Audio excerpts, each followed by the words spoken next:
Yes, I think it's independently reviewed and perhaps a bit more reliable in that sense. I think we don't necessarily practice off of trials according to progression-free or progressive disease, and we tend to keep people on drug longer than resist PD.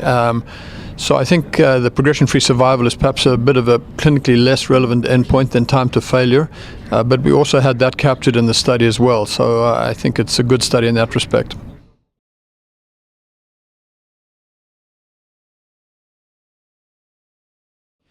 So I don't think we fully understand why it is that the second half of the curve is splitting out and not so much the first half. We do see this in other studies. I sometimes wonder if we analyze the type of people who live on the second part of the curve from the people who live on the first part of the curve, that we might be able to predict perhaps better who's going to benefit from this late breaking difference as opposed to the earlier failures. But I think the EGFR is not the only biomarker here. I think there's biomarkers that we're missing and that might emerge later on with better sequencing or perhaps more analysis of who's going to benefit from one particular drug over another and when they're going to fail. I don't think we have a lot of insight into that at this point in time.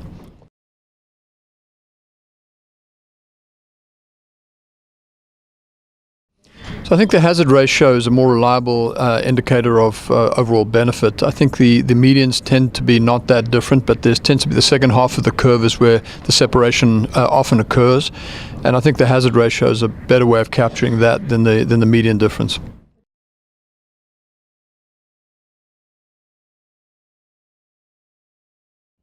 I think the main take home is that the drug is certainly not inferior to gefitinib, that its side effects are manageable, that dose reduction is a reasonable strategy to employ to manage side effects, and that it may well be better in terms of progression-free survival, time to failure, objective response rate.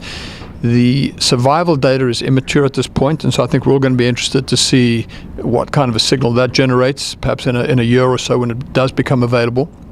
But in the meantime, I think it's encouraging that we've made modest progress in this disease. After about a decade of the first generation, we seem now to be in a transition point into second generation TKI. In the future, of course, there'll be other third generation TKIs available that might compromise or might complicate the interpretation of survival going forward. But I think this is a good first run at the second generation, and it gives us encouragement and reassurance that this is a useful drug and the side effects can be managed, and that it may well be better than first generation TKIs as single agents.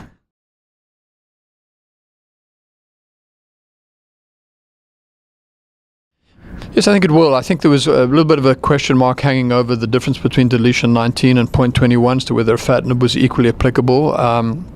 I think this gives us reassurance that there seems to be an improvement over the comparator gefitinib more in the 858 than the deletion 19 in actual fact.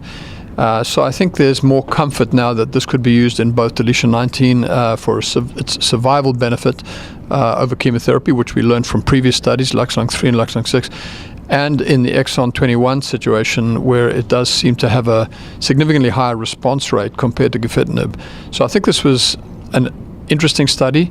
Some of the outcomes have been a little bit unexpected and maybe a pleasant surprise. And so I think this entrenches the data for afatinib as a potentially useful drug in this situation.